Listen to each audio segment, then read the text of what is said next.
Person who had asked to speak, I once again asked you to introduce yourself and keep your statement to 2 minutes. Thank you very much. The next person is from the Lithuanian Journalists Union. Please, thank you. Thank you very much. I'm Denis Razaitis, chairman of Lithuanian Journalists Union. Thank you for this conference. And actually, we also organized a conference about the same topic 1 week ago in Lithuania for our region. And actually, I was really surprised about last part of our conference and face and name of propaganda. Because I guess it's very important discussion and challenge for all professional societies and speak about tools for propaganda. And since 1996 in Lithuania, for example, we don't have state-owned media. Nobody controls from politicians our media. We have public broadcast, we have independent media, we have good and bad in quality journalism, but actually no one propaganda tools, in media sector. And now we see how much are developed such systems somewhere close to our country. And I would like to ask my colleagues and representative from this session, Yuri Kazakov and Victoria Romaniuk. Can I in Russian language?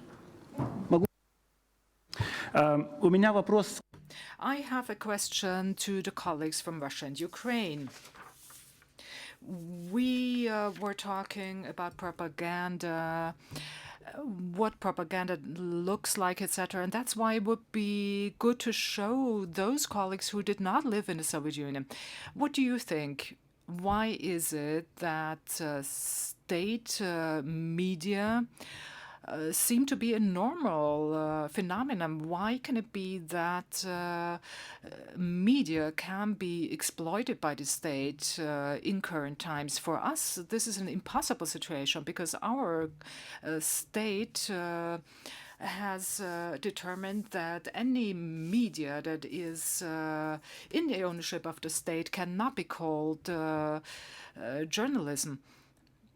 At the same time, when we are talking about hate speech, about propaganda of war, we understand that those who spread propaganda need an instrument to spread their propaganda. So if those instruments did not exist, the situation would look different. We in Lithuania have resolved the situation with our law. When we have a few more questions, I think we have a gentleman there on the back, Damir. Елена Satermina of the Chamber of Public Associations in Russia. I have a question to Mr. Kazakov. When he was saying that Western media do not have journalistic orders, I think you're aware of the fact that Financial Times only recently published information on the alleged statement of Ban Ki-moon that migrants, refugees were killed were killed by Russian spacecraft. And a second question addressed to Ms. Romaniuk. I can tell you that the Russian Chamber of Non-Commercial Organization has received 20,000 applications from citizens of the southeast of Ukraine who have suffered from combat. We are already processing several hundreds of cases that are also being treated by the European Court. Do you think that those 20,000 are also propagandists? Gentleman next to him. Yeah. So, my name is Damir Hajduk. I come from Croatian Regulatory Authority for Electronic Media. And I would like to stress the importance of media literacy, not only among the students, general society, but also among the journalists and politicians. Very recently, we had a case of incitement to hatred in Croatia, where my council, where I work, decided to suspend the license of a local Zagreb TV station for 3 days due to incitement to hatred. Although in general public figures' statements were all in line with this judgment that it was a case of incitement to hatred, everybody condemned our decision, saying it was too harsh. Now, as a regulatory authority, we are there. Our existence is to enforce the law as it is. And in the law, there are only two sanctions that are possible to use for this type of breach of the law. One is a temporary suspension of the license, and the other is permanent revocation of the license. Now, the Council used this lighter sanction to this TV station, and we were caught by surprise of reaction of not only general public, but also the politicians and particularly self-regulatory journalist associations who also condemned our decision. They didn't even check what was in the law, what is there to be used as a sanction, but immediately put us as a body who is against the freedom of expression. One of the newly established journalist association even reported us to the OSCE representative for freedom of media. This all escalated to a rally with over 5,000 people who protested in front of our agency, with the Vice President of Parliament leading them to our building, and only 3 police officers defending us. Now, this is really wrong, because what it means is that the institutions who write the law and make the law don't really know what it is in the law, and the journalists that are gathered in the associations don't even bother to look at what is regulation of media nowadays and who is responsible. I mean, yes, we agree that suspension could be a sanction too harsh, but then isn't it the role of a journalist association to influence the government to change this into a more gradual approach that our regulatory authority in the future could have a possibility to choose the sanction according to the breach. Also, I would like to mention that no sense of contextualization in general public. So nobody makes a difference between live transmissions, guests saying something in a talk show, or anchor sending a message that would incite to hatred based on a particular religion. So I would really love if international organizations like OSCE, Council of Europe, and such would invest an effort together with the local governments to induce some kind of trainings in media literacy, because maybe it is intentional, but I surely hope not, that people don't realize what is in the law, what kind of obligations, and what is the importance of media in times of crisis. Thank you. Thank you very much. Thank you very much. Kristen? Yeah, thank you. I just want to probably give an answer or share your experience on the question of the dear colleague of Imi from Ukraine, how to deal or how to defend basically those propagandist journalists, because as Reporters Without Borders, the global press freedom watchdog organization, is defending journalists, that we actually as a global organization have a broad concept of freedom of information. This means that, of course, in our defendants, we defend reporters from Russia Today, from Rapidly and others, but as well as from Al-Aqsa TV, from Palestine and others. But I think an important distinction we draw there, we aren't giving any interviews. We have a board decision with Russia Today, and this is how we deal, for example, with propaganda. Of course, we don't qualify, assess the content of the media, as that's our assessment of propaganda with Russia Today. And I think this is just an experience how we deal with it, but there we don't make any difference between Russia or Palestine. And I think I just want to share our experience and our decision making, that we defend those people, but we aren't talking with anyone, because we made the experience, and that I have to make it clear, that interviews have been, quotes have been decontextualized, have been drawn into the opposite of what we've said, and that's just our experience, and that's how we deal with it. Thank you very much. Gentleman over there.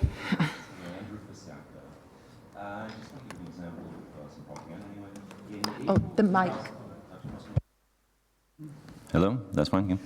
In April 2008, there was a story that made the rounds in the world press in various languages. In this story, according to the story, there was a Ukrainian toy maker which was producing a toy doll of Adolf Hitler, okay, for Ukrainian children. This doll was, according to the story, very popular. The Ukrainian children loved it, right? Everyone's playing with it. And it was so popular that the toy manufacturer supposedly was going to make toy dolls of Himmler and Goebbels and all sorts of other Nazis, okay? There was some reputable, now this was a total hoax, of course.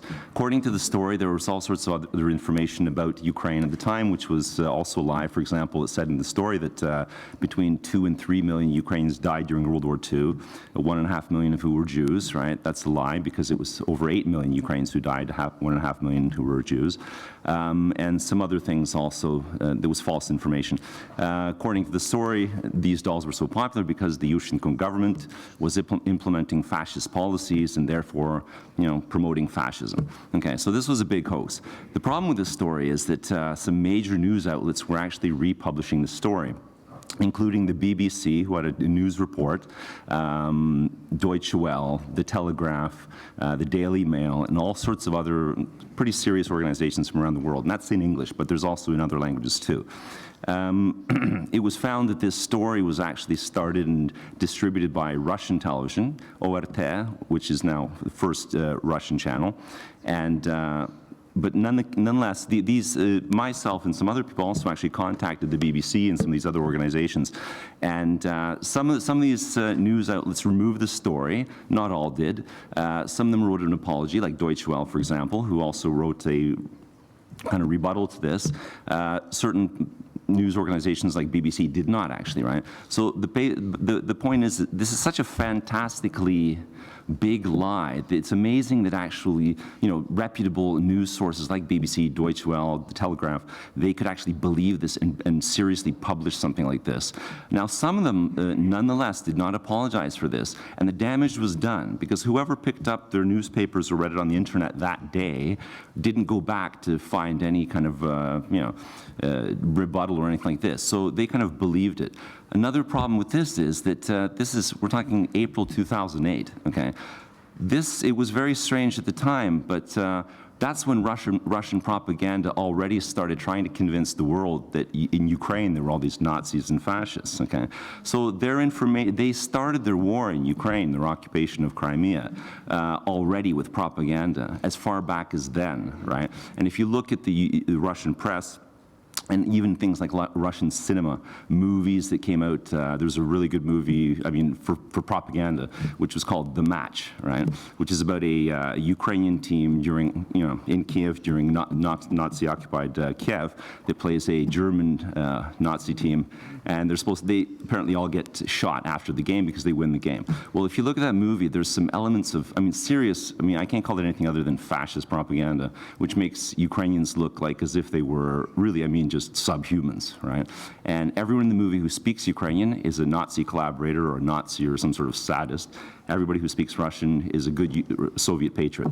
In any case, the point is that this propaganda campaign from the Russian side started a long time ago, and it was aimed towards something, and we all know what it is, since they've now occupied Crimea and there's a war going on. Thank you.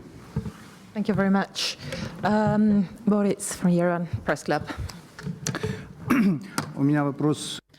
I have a question to you, Mr. Yuri Kazakov. You gave us an interesting definition of propaganda. I'd like to touch upon the first point, that propaganda is always made to order. Do we have to understand this literally, that there's always someone who has a political interest, a person behind propaganda who will order a certain message or to be spread in mass media, or do we have to understand this on a broader level? Why am I asking? Because many who are active in propaganda claim that this is in the public interest. I have to be responsible for public interest, and that's why I spread this kind of information. And a second aspect I want to touch upon, propaganda has an interesting property. It is self-replicating. Just like PR, it is first of all a service. It finds a client who is in need of this service. And as soon as a propaganda war follows, such PR replicates itself. And another question to Victoria. When you react to propaganda, you pave the way for counter-propaganda, which is also a sort of propaganda. And you heard the question before, what are you going to do to prevent that propaganda is going to conquer new spaces in media in Ukraine? And another third question to Kazakov.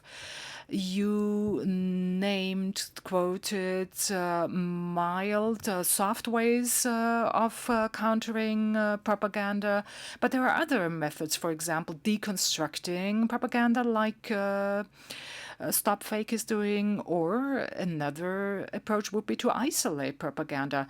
And here I can quote RSF, who refuses to be interviewed. The gentleman over there, Mr. van der Herpen. Yeah. Yes, Van Herpen, Cicero Foundation, the Netherlands. I want to say something about the limits of propaganda. That propaganda can become so absurd that it's not even credible for the own population of the state that is making this propaganda. One example is the fact that on July 12, 2014, on the Первый Canal, the first Russian channel of Mr. Kishelyov, there was an interview with a woman, Galina was her name, from Donbas region, who told a story about the crucifixion of a 3-year-old boy. And the mother of the boy was then drawn by a tank around the marketplace 3 times till she died. It was a totally incredible story. It was very interesting that last year in 2015, there was this so-called television in this, when Putin is answering questions for hours on Russian TV, that he was asked a question by Ksenia Sobchak, a very well-known Russian journalist, who asked questions about it. The first question was, well, this is a fake story, it's not true. And the second question is, why was there never an official denial that this is a fake story?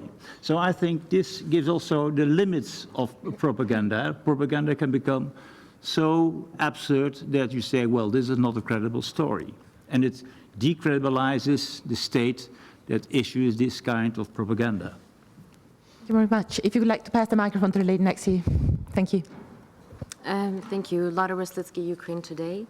First, I would like to commend the people who worked on the OSCE non-paper. Fantastic piece of work.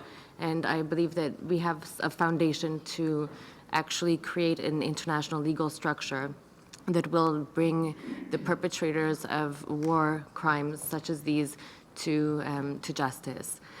What we hear about today is contextualization and systematization and systematic abuse. There's also a methodology lacking. And what I was going to ask Victoria Romaniuk is you have a huge basis, a database of facts, of fake news. I was wondering whether or not you're going to be applying a methodology to study in which manner the national security of Ukraine has been targeted, in particular its societal and political sectors of security. Because if you are able to identify those aspects of national security, you will also be able to potentially prepare a lawsuit. Secondly, it will also perhaps, by using a methodology that will do this, maybe it will prevent useful idiots from being instruments of parties interested in applying psychological warfare for the purposes of their own geopolitical objectives. Thank you. Thank you very much. I think there is a question from the gentleman over there. Yes. Thank you, colleagues. My name is Roman Shuto. I represent NGO Telekritika from Kiev, Ukraine. Some of the colleagues present here asked about what do we do in Ukraine in order to prevent our Ukrainian propaganda, and if we monitor Ukrainian propaganda. And my answer is yes, and my NGO is among the institutions that provide this monitoring for many years, and all our monitoring reports are presented on our website. And if you are interested, you can read about them, but I can share just in a couple of words what are the results. The first is that, do you remember our discussion before the lunch? What do we think that propaganda is only made by the state, or we can say that propaganda is made by private business? And before the revolution in Ukraine, the private TV companies were the first agents of propaganda influences. And it was the propaganda of not sheer hate speech or some, I don't know, propaganda of violence or something like this, but it was a dissemination of different negative stereotypes and other messages that initiated these contradictions between different groups in Ukraine, and that led to the conflict now. And don't be surprised that these TV channels that were in the top of TV channels in Ukraine were possessed by different business groups, but close to Russian business. And that's why we understand that propaganda is, the Ukrainian practice shows that propaganda is not that only the state does, but also what the private TV channels can do, and not only TV channels. And what's the situation we have now? Together with OSCE office in Ukraine, this year we held the monitoring, together with our colleagues from Institute of Mass Information, we held the monitoring of our media from the point of view of hate speech and propaganda and conflict sensitivity. And we can say that we did not detect some examples of sheer propaganda or hate speech or something like this, but we can say that our media have some problems regarding this. And the problems are mostly connected with the problem that our journalists have limited access to the front line and have no access to the occupied territories. And that's why when we cover some processes related to warfare or related to the problems of the people who live in the occupied area, we cannot be sure that we produce the truth. We know only a part of information. And that's why our journalists choose to keep silence and not to cover these issues at all, and not to produce some information that we are not sure that it's true. And that's why the people who now live under our occupation, that are almost ignored by our TV. And the same is about the population of the territories close to the front line. Thank you. Thank you very much. Now I'd like to give the microphone to the representative of the Holy See. Where is it? Thank you. I feel obliged to take the floor to comment very briefly on a remark made by Dr. Kazakov in his intervention, because it lends itself to an interpretation that the Vatican has a department or an institution that is meant for propaganda. Also, on a personal note, may I just say that I get now to fulfill one of my lesser dreams in commenting to an international conference on a minute point of the Latin language. Because Dr. Kazakov, and please tell me if I misheard you or if I've misunderstood you, but Dr. Kazakov spoke about the sacred congregation for the propagandation of the faith. This is basically our ministry of mission, and it's called Propaganda Fide. But the word propaganda is not about propaganda in the way we're talking about it here, but in the original Latin meaning of the word propagare, which means to spread or to promote. So to promote the faith, not to run misinterpretation and misinformation and to mislead people. Thank you. Thank you for that clarification. Oliver? Thank you. So there you go. Apparently it's all the fault of the Vatican. I just wanted, first of all, to thank all the panelists, both this afternoon and this morning. I think it's been a very informative debate. I think it's also demonstrated the limits of the tools that we have available to deal with the question of propaganda. Certainly the discussion this morning helped us with the legal experts to help us frame in our minds what we mean by propaganda, what we mean by hate speech, and what legal instruments are available. But as was pointed out by the speaker from the Netherlands, those who are responsible for propaganda are almost always those who are also responsible for implementing the law, and that clearly underlines the limits to what we can expect from the legal instruments. And I have my doubts about putting our faith in developing an international legal instrument to think that we'll be able to bring people to the Hague. I mean, from our own point of view. From representing journalist unions, we've found also propaganda a very sort of frustrating issue because we don't have the tools available to really compete with a determined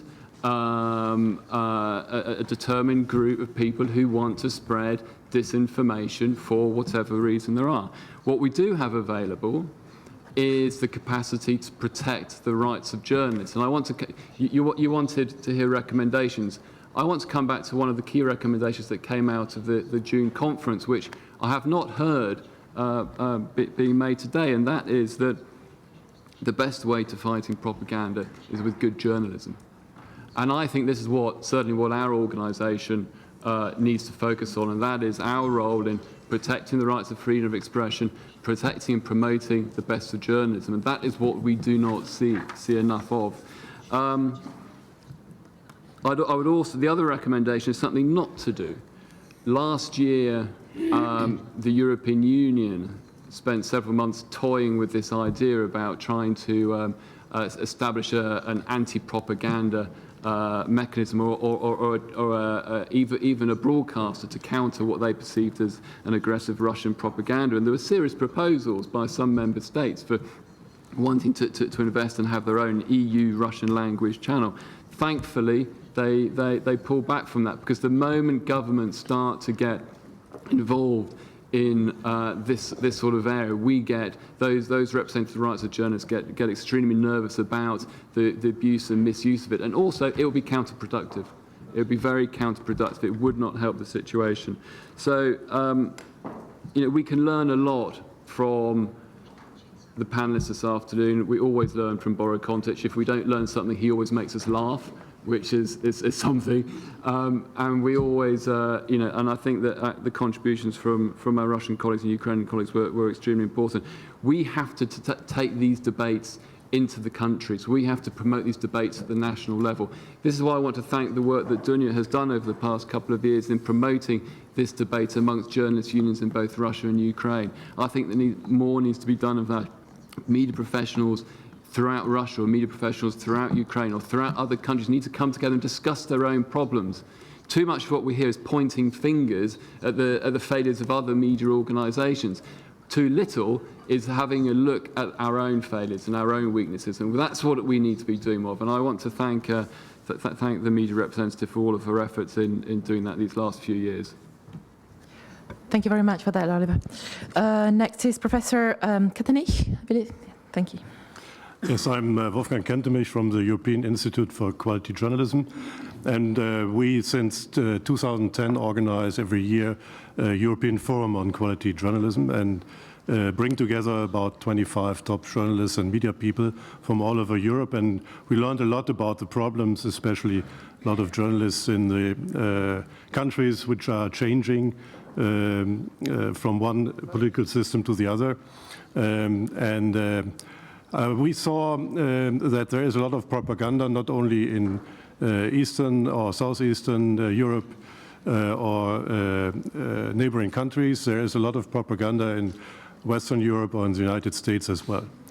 As I was a student, 16 years old, I came to the United States in the early 60s. I was at the front porch of my host family, and a lot of kids asked me, "Hey, Wolfgang, where are you coming from?" I said, "Oh, I'm from Germany." they had big eyes and said, "That's not possible." I said, "Why? You don't have a machine gun." At that time, there were a lot of war series in the American television, and that really influenced the mind of the people in a way which you could not imagine.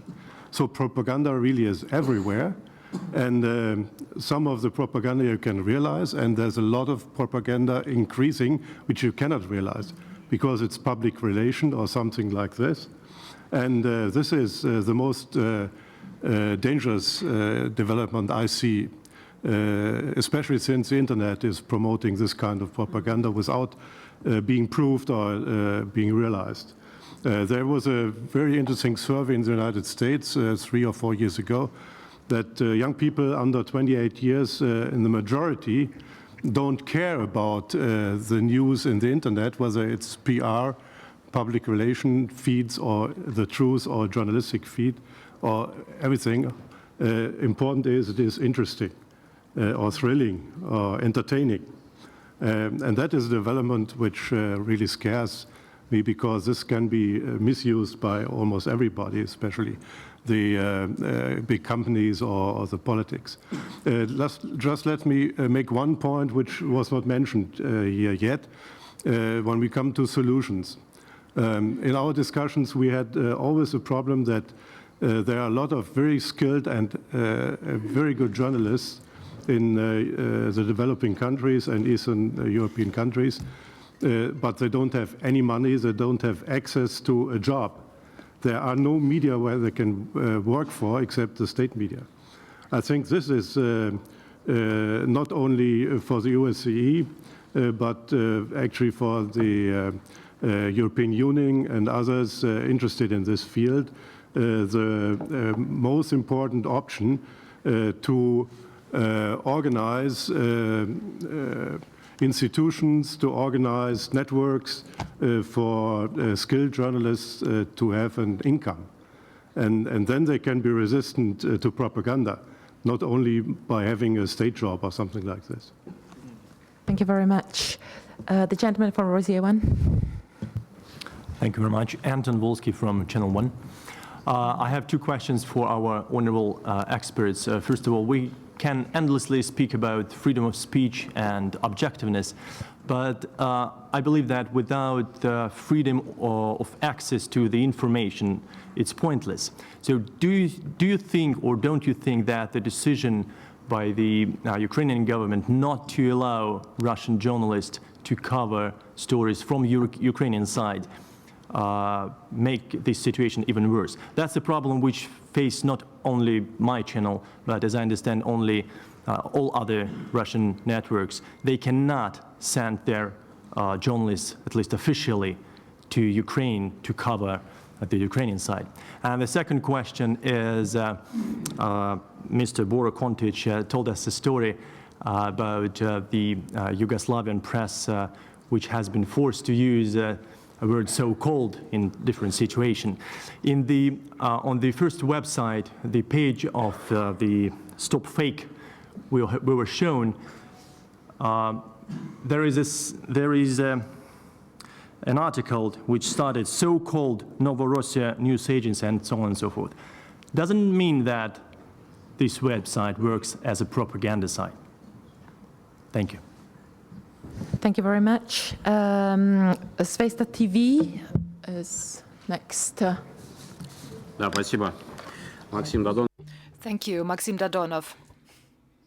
I'd like to note that many participants in this hall maybe do not fully understand or refuse to understand what laws Goebbels followed.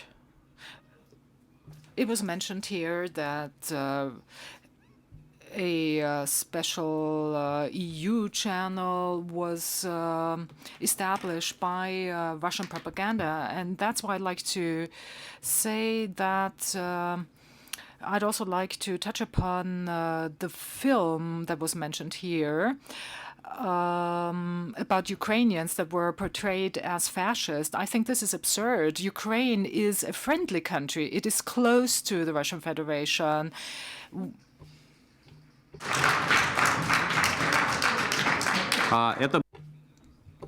It is a brotherly country. We are a single people. I have relatives in Ukraine.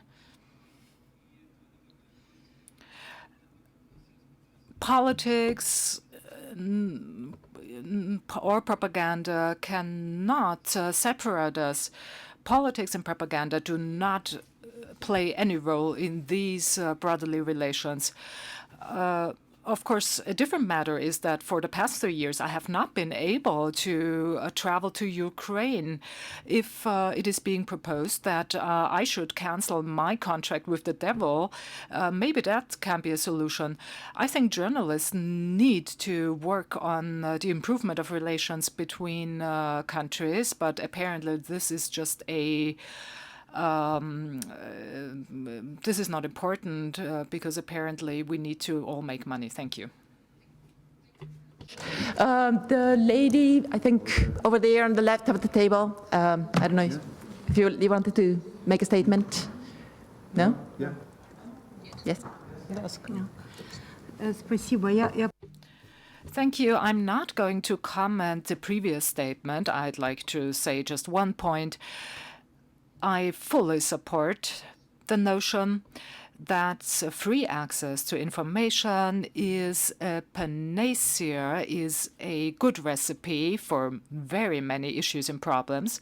And high-quality journalism, I think this is something that we are all agree with is a good solution to many problems. At the same time, I have to mention that sometimes we don't see an opportunity to use this mechanism for journalism and for regulating our media. Let's just remember together the case of Crimea and the case of Ukraine, southeastern Ukraine, where combat is going on right now. And then we have to be aware of the fact that we cannot even talk about access to information. We cannot even talk about high-quality journalism. If the first thing that was done after the annexation of Crimea was shutting down all independent media, and at the same time, this is being supported by the majority, and that's why we cannot even talk about counter-propaganda or propaganda itself, because the inhabitants of Crimea are now deprived of any access to Ukrainian information about Ukraine. And I think the same applies to the Crimean Tatars. The indigenous population of Crimea, which is now deprived of its right to its own information because the Crimean channel, Etera, which was able to broadcast freely, even though it was apparently dominated by Bandera supporters. Sorry for this remark. Whereas now, Crimean Tatars do not have any access to their own sources of information while living in their homes on Crimea. And that's why I would like to recall another story. Another incident, the radio frequencies that are still owned by Ukraine on the territory of Crimea were last year transferred by Russia, the aggressor, were sold at a public tender, whereas this is actually a matter of public security interest, and the Ukrainian media did not have any access to these frequencies, although those were frequencies that were being distributed on their own territory. And that's why I think that access to information is highly limited in southeastern Ukraine, because all the satellite towers that were sources of information were being destroyed. Some were occupied. Some were occupied by Russian specialists. Как в данной ситуации That's why I'd like to find out how we can talk about propaganda at all if we do not have any access to information whatsoever. С пропагандой. Вы же сами пропаганда. You're doing propaganda yourself, okay? I have a list here. Who is speaking when? Excuse, no. You cannot. You've taken the floor already 4 times. I think you've had plenty of opportunities, and I think you should give other people an opportunity to speak. This is... Excuse me. Excuse me. I think... Thank you. Thank you. I think next is Nadezhda from the Russian Union of Journalists. добрый день. Hello, and thank you for giving me the floor. I represent the Russian Journalists Federation, and I'd like to once again extend my sincere gratitude to the Office of the Representative on Freedom of the Media for organizing this discussion, because it is obvious that we are not speaking sufficiently about our profession, that we do not have enough interaction. We have a lack of communication, and this is damaging for our audience, and it does not permit us to resolve urgent questions that need to be resolved. We heard very interesting statements by our presenters today about how propaganda is being spread over state media. However, we totally forgot about the internet, which also spreads aggression, which spreads hate speech that is poisoning our media space. And unfortunately, this concerns all countries, everywhere, anywhere, without exception. I think this was already mentioned in the OEC, but also in the International Federation of Journalists. And I'd like to add that our profession, journalists, have a different task as well. Apart from spreading information, we also have an educational task. We need to give access to information to the general public so that they can make their choices, have a freedom of choice, because journalism is a public good. This needs to be remembered, and that's why the role of professional associations is so important in this debate. We need to look for solutions to these complicated problems, and that's why I'm so happy that we got together today, and that's why together with the other journalists and with the Professional Federation of the Ukraine, we have the opportunity to talk here, to get together. Yesterday, we had the 10th meeting of this sort. This is exactly the forum where we can listen to each other. This gives us space to protect our profession, to initiate a dialogue which has great difficulties, and we have had many problems initiating this dialogue. But we were able to give freedom to others. We were able to protect others who want to continue their profession in an honest way. And that's why we need to continue to protect our professional ethics, our professional standards.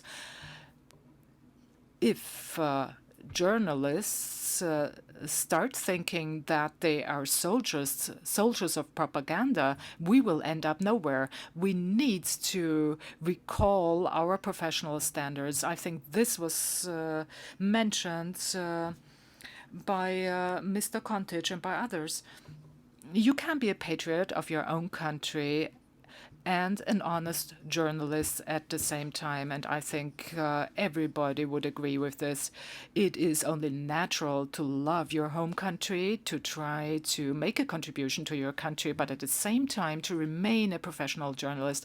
I think if we are going to take this path, we will be able to resolve those very difficult questions that we are called upon to resolve and that we are discussing here. I think professional seminars, meetings of journalists, media awareness, media literacy, all these factors play a very important role. And that's why I think that our dialogue, our conference. Our conversation will go on in the future. And once again, I think professional associations should get even more active. They should more actively protect our profession. And now a question to Mr. Kontic. He talked about events in Bosnia and Herzegovina. Why are you optimistic regarding your work as a journalist? Regarding the work as journalists, why do you think it is one of the best instruments to fight against aggression after a conflict? Could you once again make your point? Much. The gentleman, Mr. Salutsky.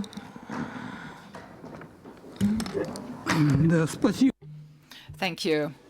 Unfortunately, after the statement by Stop Fake, our conversation has taken a rigid turn, which is actually not pleasant to note. I think that this conversation has taken a turn that is in contrast to the aims of our conference. And that's why I would now like to pose a question to our best expert, Mr. Kazakov. Maybe our best expert can answer this question that is interesting to me. In 1930, during the first journalist conference, Lermontov was quoted. Lermontov said that only Georgians and cowards fled. In translation, however, this sounded as only Ossetians and cowards fled. So maybe Mr. Kazakov can tell us the answer, and maybe this will also deflect from our serious discussion. Yuri, sorry. Oh, excuse me. Sorry, thank you very much. Rubina? Yes, sorry, I'll be very short. And well, I won't speak about propaganda itself or personal propaganda in international conferences. What I'm going to speak about, and what's very important for me, especially on these days here now, is to thank Dunya for what she's done for the media and for the discourse and the dialogue between journalists, especially between Ukraine and Russian journalists the last years since the conflict around the Crimea started. So I'm very happy that I was allowed to be a participant on these meetings since the very beginning. I saw the development. I saw how difficult the dialogue was in the very beginning between the Russian and the Ukrainian delegation, and how it changed in a positive way. I'm very happy that there's a workshop for young journalists from Russia and from Ukraine, while just working together, speaking together, seeing that the other side is, they are not dragons or anything, just normal journalists as well. I myself, I'm a journalist. I'm a journalist. I'm a defender of journalism as a representative of Reporters Without Borders, and I'm teaching journalism at university. So by mentioning these, I think it's very, very important that we not just think about our generation and what we are doing as journalists or defender of journalism. I think we should think about the next generation too. So it's very, very important from my point of view that media education in school starts as soon as possible. So if people or if kids learn the words or of propaganda, when they can see what propaganda is, they can't believe in it, or they don't have to believe in it. So if they are educated in special languages of propaganda or of quality journalism, it will be much more difficult to get the people to follow the propaganda. That's one side. The other side is, of course, so if the kids learn in the very beginning of their life to use the internet for themselves, for their opinions as bloggers or in the social media, They could be aware not to do just stupid things and stupid commentaries. These, I think we should never forget when we speak about our sorrows as journalists or as defender of journalism. And well, just to come to an end, because Dunya is leaving quite soon, the way she did her job, it was really great. It was wonderful. And I know we all will miss her, and I hope the next one will be as strong as she is. And that's very difficult, but never give up hoping. Thank you.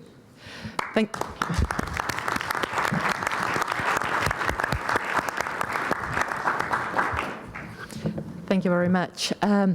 Yes. Thank you so much. I also represent here Stop Fake. I also work for CIA, as it was mentioned here, by the employee of Ministry of Defense of Russia. It might be true then. And I also want to thank a lot OSCE for bringing up this great and very timely event. And thank you very much, Dunya, for doing this great job to renew the communication between journalists of Russia and Ukraine. And I really appreciated the kind of reconciliation mood which was spreading here, except some remarks which probably are not in the right place here. But my point is it's quite premature to speak about this conflict as a fait accompli, as a historical fact, because this conflict, this war, is actually ongoing. And again, if we would go to Stop Fake and look number of the stories we cover, you would mention that the amount of propaganda is not only decreasing, but it's increasing. And if you would go and watch Russian television, or I would use here quotation marks, television, because it's not television how we might all perceive it, you would see another many hours long TV shows where people are inciting towards the war. And we see a lot of examples when open warmongers are invited to comment on Ukrainian relations over there, and Ukraine is not allowed to speak. And there are many, many examples which do not allow me to perceive this conflict as over. And for me, this conflict is not in terms of military or diplomatic scenes, but this conflict is mostly of journalistic values. Because what we could see from this meeting is that many people who call themselves journalists, both in Ukraine and Russia, perceive our values in quite a different way. And we see this gap is not coming closer. And many journalists continue to defend what their government is doing, quite shameful things. And we should not forget here the cause and effect relationships, because the problems we are discussing here, they are a result of the military war. And my point of view is when government of one country, which Marcel was not openly calling here, would stop military occupation and would deoccupy Crimea and deoccupy Donbass, there would be much less grounds for animosity between journalists. This is one point.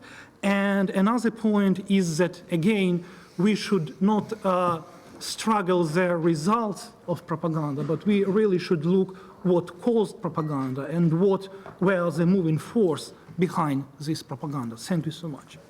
Thank you very much. I have two more persons who would like to speak, and then we go back to our panelists. The German Press Council representative. Yes, thank you. I have been a full-time journalist about 3 decades, and I have been confronted every day from different sources permanently with propaganda. Propaganda from government, propaganda from private organizations, propaganda by enterprises and trusts, and so on. What does that mean? It's very normal that propaganda exists and works, and it is a high profession. It is a really high and well-donated profession with sophisticated means to mislead the public. And the very brutal mean to place a fake story, an openly fake story, is, in my eyes, not the biggest threat, because the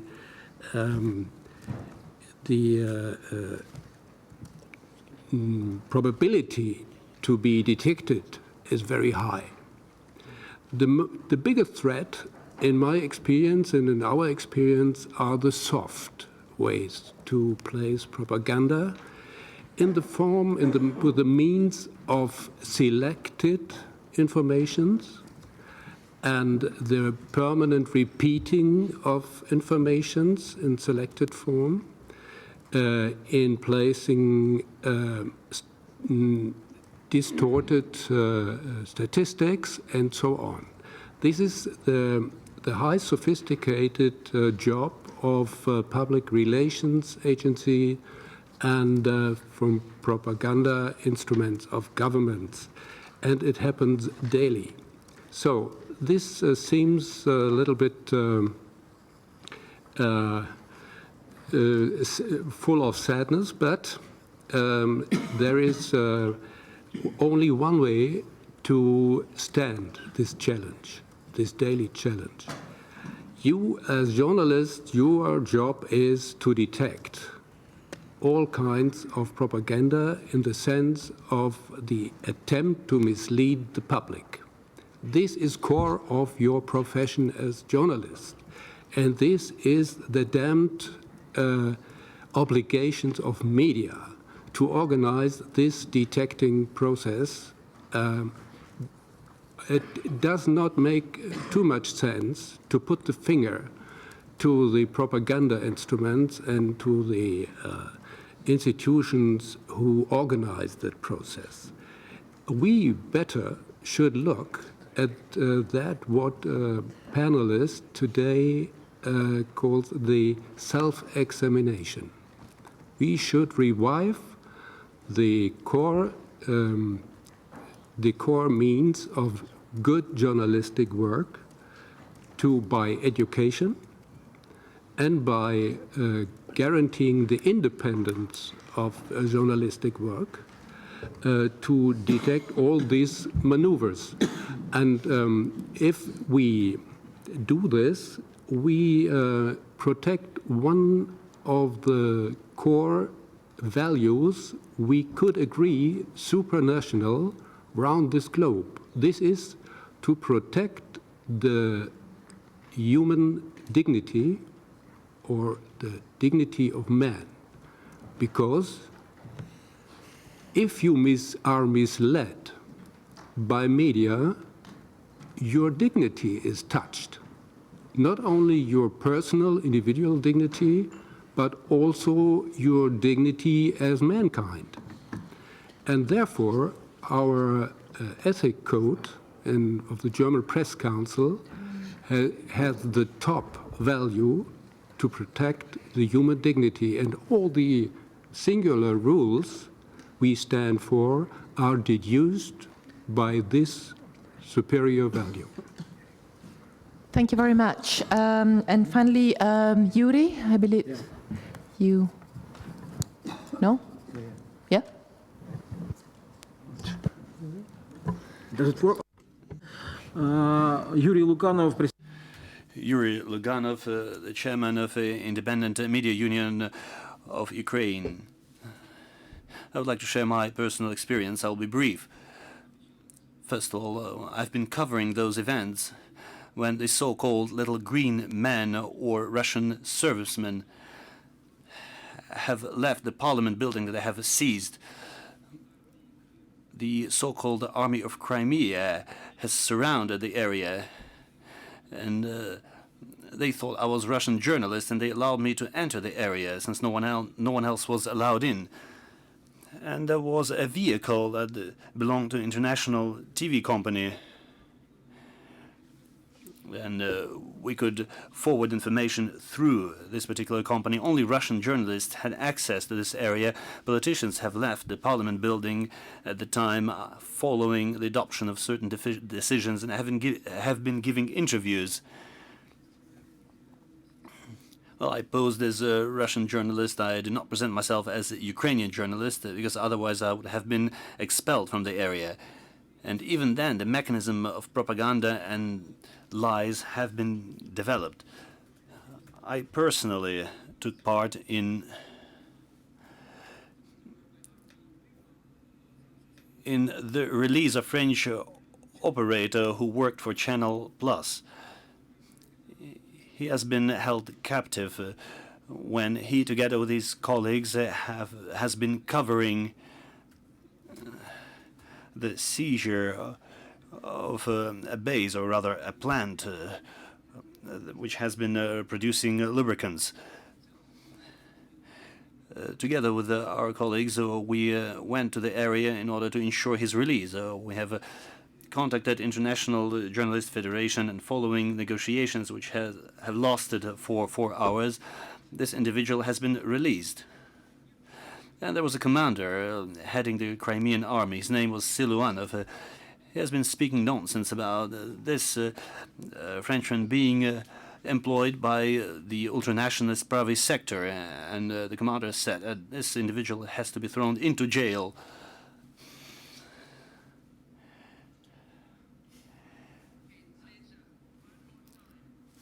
Ask security to take you out. This is not nice what you're doing.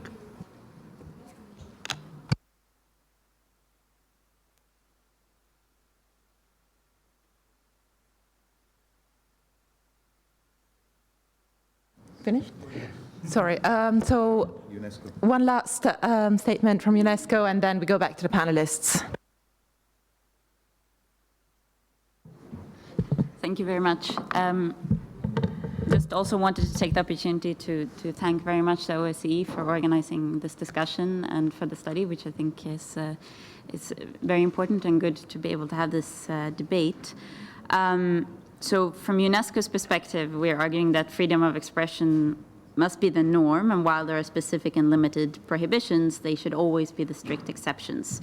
And therefore, considering the various social responses in that sense, if propaganda is a successful promotion of a single dominant narrative as a truth, which prevents people from forming their own ideas and opinions, then the antidote from a media landscape perspective will be to ensure a free, independent, and pluralist media scene to strengthen tolerance and dialogue.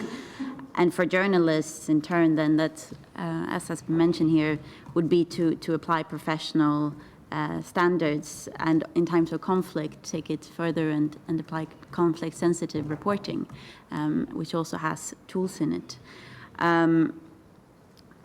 But there's also been references to the new media landscape here, which is often more complex information flows and transporter in nature.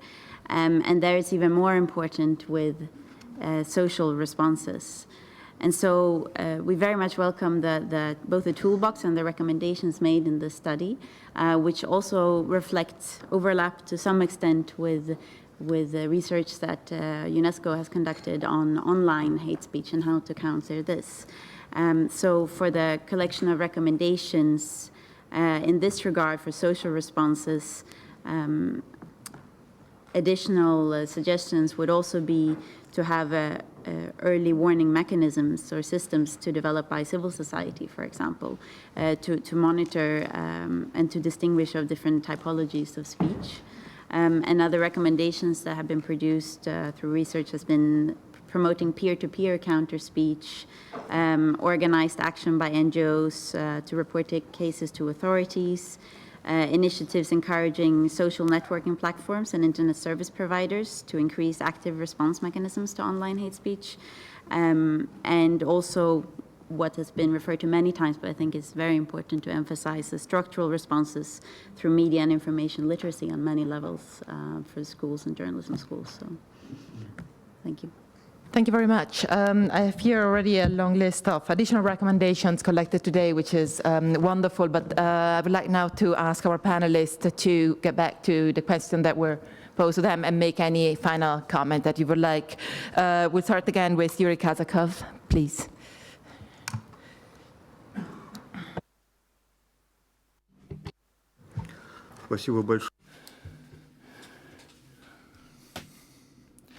Thank you very much. First of all, I would like to touch upon 3 points. I did not say that when we have to deal with a journalist who is spreading propaganda, our colleagues are ready to wash their hands. Perhaps I did not express myself very well. I said that there is no propagandist who is journalist at the same time. However, when we consider a specific text, we can immediately, having come across the first 5 signs of propaganda, can make a conclusion this has nothing to do with journalism. Or perhaps we have to give due consideration to the entire text. Then we can say that this text has been crafted by journalists. This is journalism, however, it has elements of propaganda. In other words, there is hell, and there is a way to move out of this hell. This is a metaphor that I wanted to use. The second issue I wanted to touch upon, perhaps I did not express myself well enough. I have mentioned already that there is no propaganda in Western media. Perhaps I smiled as Cheshire Cat, and perhaps everyone failed to see the smile on my face. I have to apologize to the Holy See immediately. Of course, I understand that propaganda means dissemination, and I understand that there's a difference between the propaganda that we are talking about. What we mean is the propaganda of information and manipulation of information. Of course, I did not refer to that when I've mentioned the Holy See. Journalists can strive to achieve objectivity. Now, I would like to say that the house that has been erected by Bernini and Bernanini, you have a Lacoste shop there, if I'm not mistaken. In other words, a place that could have been used for propaganda now houses Lacoste shop. I beg your pardon for the joke.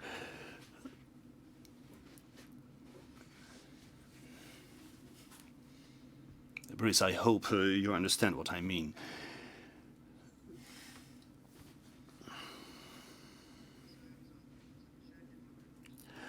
When it comes to an excellent question that has been raised by the chairman of Lithuania, a journalist organization, in 1992,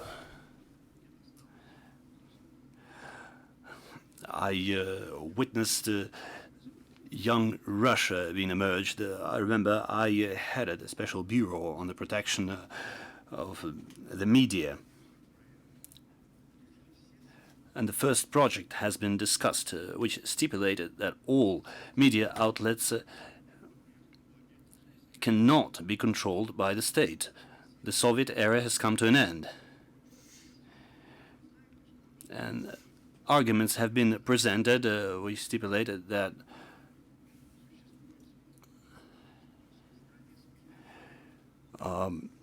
all media outlets are going to simply cease their existence once they are no longer supported financially by the state.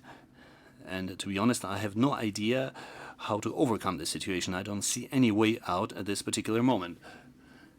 As far as Boris's question is concerned, it's an excellent question. I would like to say a few words about Boris for you to understand who he is.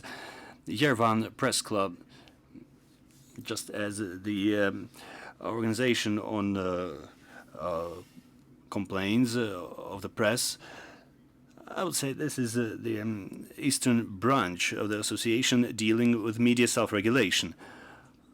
I'm very much grateful to Boris for the time I spent in Yerevan. In fact, this is the experience that our organization failed to adopt. During the talk show that has been organized by Boris, journalists and experts have been talking about media problems. The audience has been vast.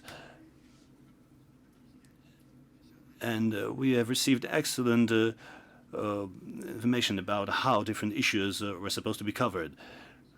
Now, I would like to respond to the question. Of course, there is someone who can be blamed, or perhaps, in other words, I have never researched this problem.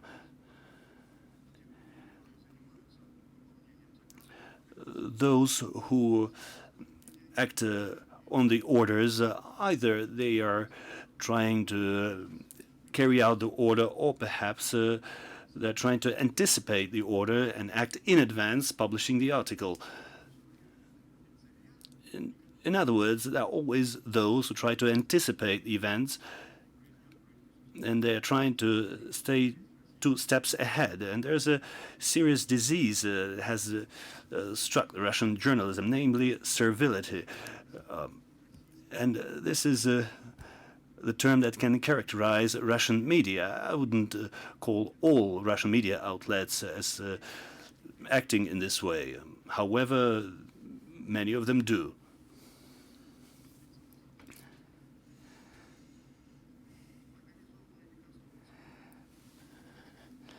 Deconstruction or isolation. These are the 2 measures that can be applied equally. In fact, our organization cannot deal with deconstruction or exposure. They have different tasks that have to fulfill. But I hope in the future these issues are going to be raised again. Now, I would like to come back to the crucified boy.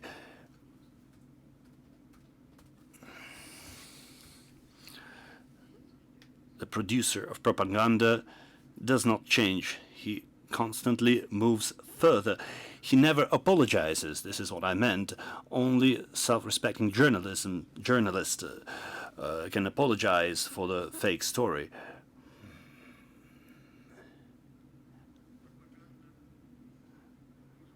The question is whether we can counter propaganda. Oliver has raised this question.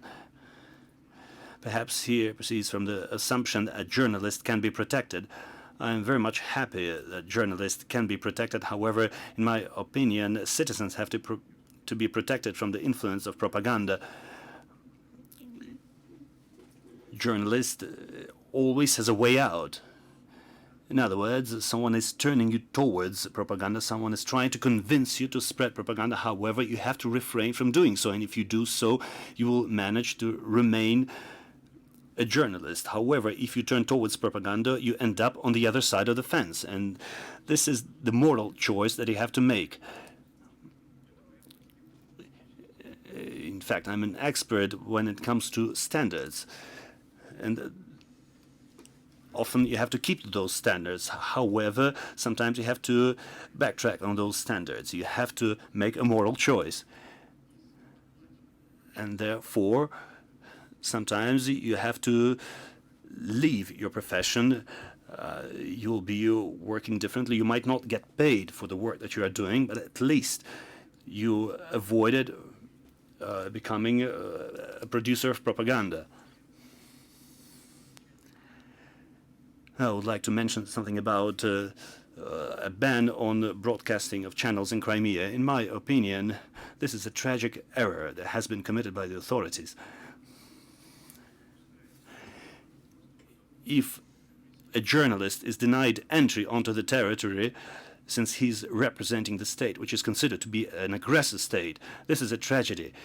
If there is a ban introduced on the broadcasting of other TV channels, this is a tragedy because the population does not have any access to the alternative viewpoint. Many generations pay the price for this error, and I believe this is a very difficult situation.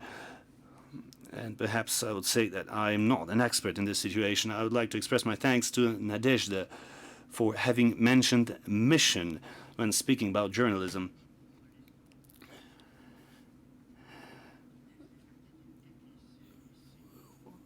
When journalism is slowly being transformed into propaganda, and we can no longer talk about mission. When it comes to 1934, I'm not responsible for the meeting of Soviet experts. I believe it was a joke about Ossetians and Georgians. However, I can understand why Mandelstam has suffered so much.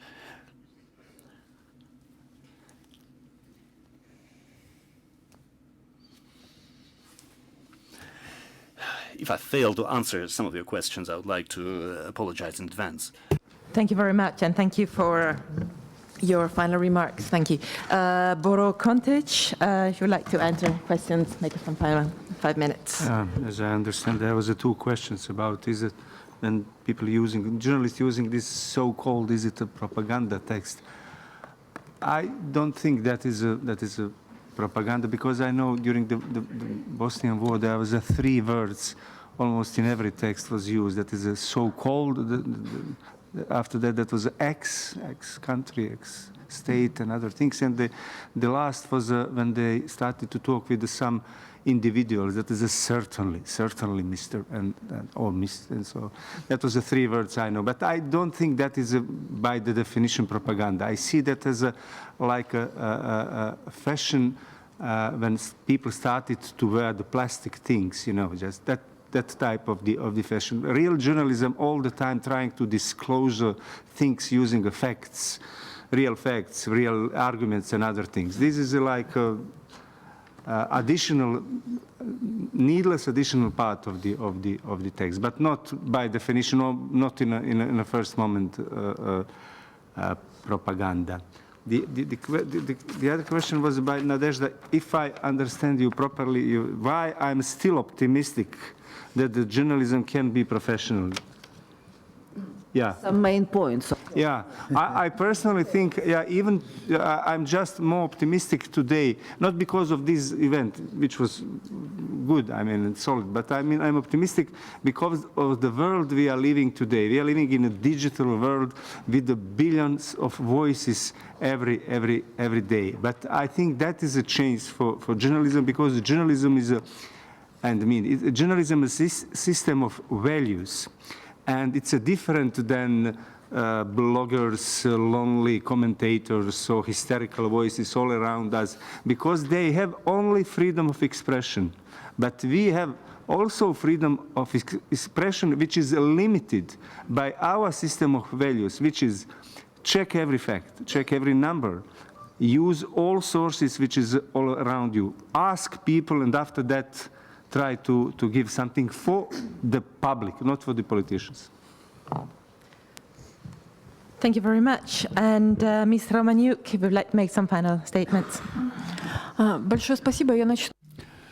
Thank you very much. I would like to raise a question that has been touched upon a couple of times. It is related to Ukrainian propaganda. I would like to join this question with a question that has been raised by our colleague from Lithuania about what we think about the state media.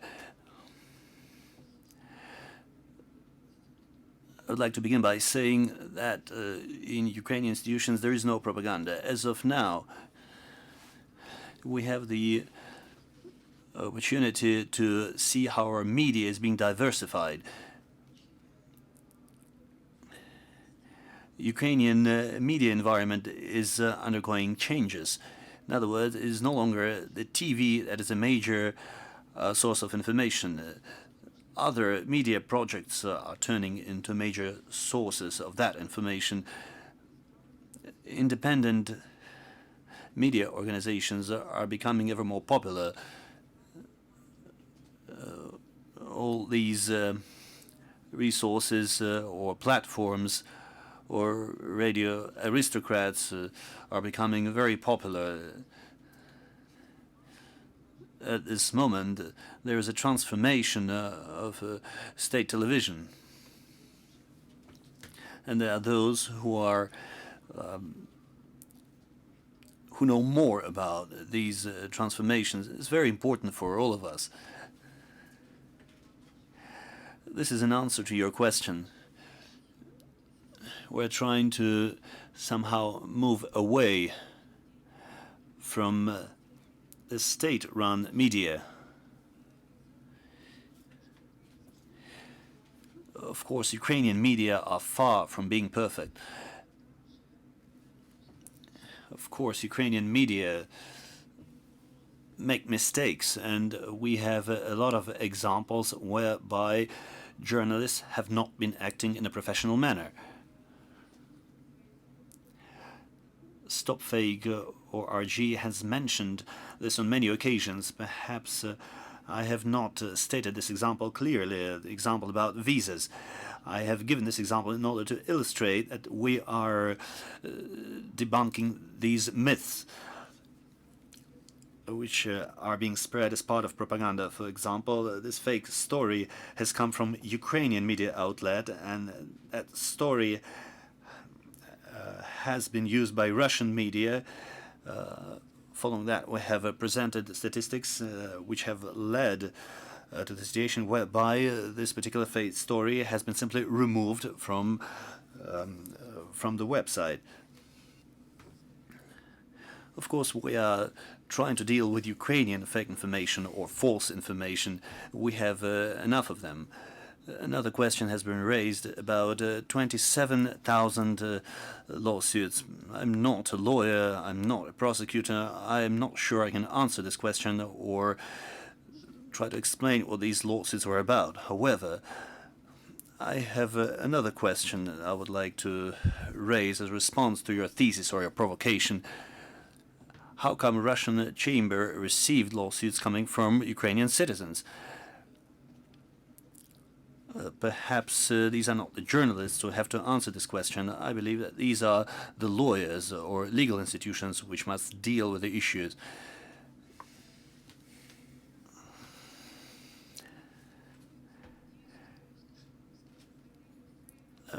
When it comes to political processes or fake stories and how they were analyzed, I have to state that unfortunately we do not have any clear-cut methodology that we could use in order to carry out the analysis of those fake stories or political processes I have mentioned. The first example that springs into my mind is what has happened in 2014. There was a fake story about Ukraine allegedly wanting to adopt a Latin script. Perhaps you remember this story that has been published. This false information has been published in the morning, and protests have erupted several hours after this story has been published. And it has been mentioned that the protests occurred against this particular decision to adopt Latin script. And it was very difficult to believe that the protests have erupted several hours after the article has been published in the morning. Therefore, when it comes to the ties between media and politics, we have a lot of examples of such ties. However, perhaps we might carry out analysis of this kind. Of course, it is a very interesting issue for us. Perhaps I've missed something. Please remind me if I did. However, I hope I did manage to respond to all your questions. In closing this session, I would like to thank the panelists for their wonderful presentations. I would like to thank all the experts in the room for making this discussion so interesting, constructive, for allowing us to collect recommendations that I'm sure the office will collect in a document, and for ensuring that also we have been able to touch upon complicated, difficult, sensitive issues in a very constructive manner. I would like to give back the mic to the organizers and thank everybody for this. Thank you.